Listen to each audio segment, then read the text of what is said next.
So, dear friends, this is your sample question paper of accountancy for term 1 examination 21-22, subject code 055, time allowed 90 minutes and maximum marks is 40. इस question paper की सबसे बड़ी खासियत, सबसे बड़ा highlights इसका instruction है। इंस्ट्रक्शन को इतना कॉम्प्लिकेट कर रखा है कि अगर आप इंस्ट्रक्शन प्रॉपर रीड नहीं करेंगे तो मिस्टेक करने के मैक्सिमम चांसेस हैं। तो हम कोशिश करते हैं सबसे पहले इस इंस्ट्रक्शंस को इजी लैंग्वेज में समझने की। जो आपका क्वेश्चन पेपर है ये 3 पार्ट्स में है, पार्ट 1, पार्ट 2, पार्ट 3। पार्ट 1 सभी बच्चों के लिए कंपलसरी है, part 2 analysis of financial statement का है एंड पार्ट 3 कंप्यूटराइज अकाउंटिंग का है। आपको पार्ट 2 और पार्ट 3 में से कोई एक पार्ट ही एग्ज़ाम में सॉल्व करना है। तो अगर आप कंप्यूटराइज अकाउंटिंग ऑप्ट नहीं करते हैं तो आपको only part 1 and part 2 solve करना है, और अगर आप कंप्यूटराइज अकाउंटिंग ऑप्ट करते हैं तो आपको पार्ट 1 सॉल्व करना है एंड पार्ट 3 सॉल्व करना है, पार्ट 2 आपको सॉल्व फिर नहीं करना है। सबसे पहली बात ये क्लियर हो गई। टोटल आपके 69 क्वेश्चंस हैं तीनों पार्ट के मिला के। तो मान लो मैंने कंप्यूटराइज अकाउंटिंग ऑप्ट नहीं की है तो जो पार्ट 3 के क्वेश्चंस होंगे वो ओवरऑल मेरे लिए क्या हो गए, इर्रिलेवेंट हो गए। ठीक है, तो 69 क्वेश्चन तीनों पार्ट का मिलाकर है। हमको कितने क्वेश्चन सॉल्व करने हैं वो हम आगे देखते हैं। पार्ट 1 जैसा कि सभी के लिए कंपलसरी है।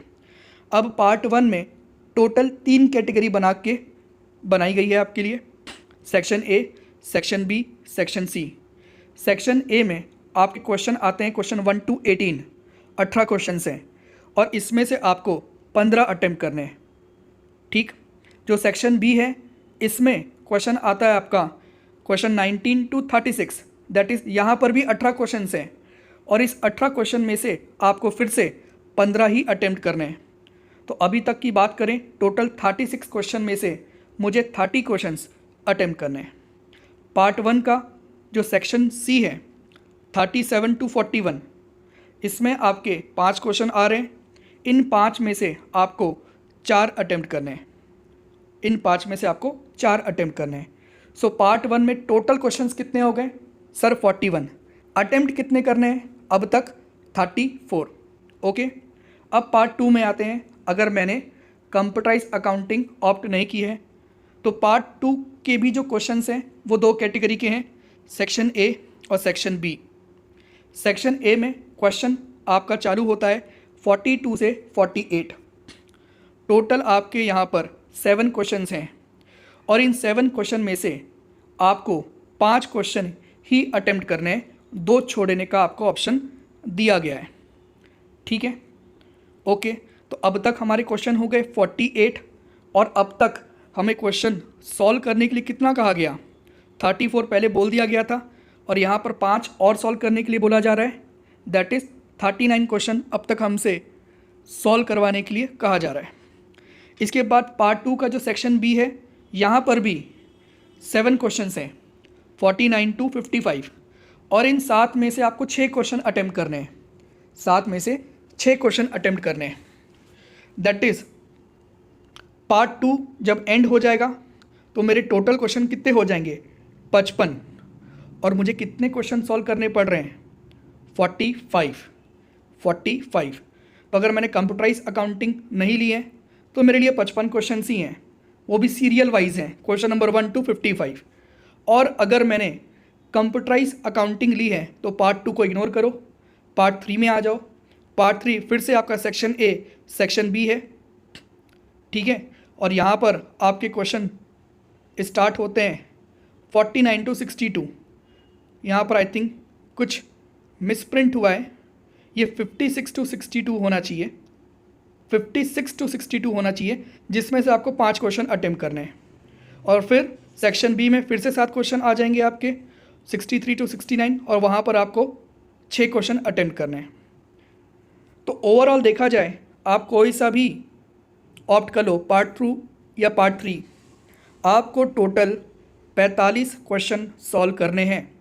अब सबसे बड़े सरप्राइज़ की बात यह है कि यहाँ पर मैक्सिमम मार्क्स 40 है। और हमको टोटल क्वेश्चन सॉल्व करने 45, तो हर एक करेक्ट आंसर के लिए हमको 0.89 मार्क्स मिलेंगे। ठीक है, नेगेटिव मार्किंग नहीं है, नेगेटिव मार्किंग नहीं है। और यहाँ पर फिर से मैं बता दूँ, पार्ट 3 में जो सेक्शन ए है, जो इसका क्वेश्चन नंबर है, मुझे यहाँ पर साफ साफ मिसप्रिंट दिखाई दे रहा है। ये 49 to 62 की जगह 56 to 62 होना चाहिए, क्योंकि 55 तक तो मेरे पार्ट 2 के क्वेश्चंस चल रहे हैं। ओके, तो लिखा भी गया है कि सारे क्वेश्चन इक्वल मार्क्स के हैं, कोई नेगेटिव मार्किंग नहीं है। तो सरप्राइजिंगली आपके लिए हर करेक्ट आंसर में आपको 0.89 नंबर मिलेंगे। तो देखते हैं CBSE क्या इसी सैम्पल क्वेश्चन पेपर को कंटिन्यू रखता है या इसमें कुछ चेंजेस करता है। ठीक है, अब एक बार क्वेश्चन पेपर पर अगर नज़र घुमा लें तो इंस्ट्रक्शंस तो हमने देख लिए हैं। अब एक बार देखते हैं क्वेश्चन का पैटर्न कैसा दिख रहा है। तो क्वेश्चन 1 सिंपल MCQ है, जिसको हम स्टैंड अलोन MCQ कह सकते हैं। 2 भी वैसा ही है, 3 भी वैसी है, 4th भी वैसी है, 5th भी वैसी है, 6th भी आपका स्टैंड अलोन है, 7th भी स्टैंड अलोन है, 8th भी, 9th भी, 10th भी, 11, 12, 13, 14, 15, 16, 17, 18 वैसे ही दिखे। 19 में भी आते हैं तो स्टैंड अलोन MCQ है। स्टैंड अलोन MCQ मतलब सिंपल क्वेश्चन है, उसके 4 ऑप्शन है, आपको आंसर करना है। ये केस स्टडी बेस, ये असर्शन रीजन बेस अभी तक हमको क्वेश्चन नंबर 20 तक दिखाई नहीं दिया। 21 में आते हैं, 21 में शायद एंट्री वाला क्वेश्चन है, ये भी स्टैंड अलोन है। नाउ 22 में आपका आ गया असर्शन और रीजन बेस वाला क्वेश्चन।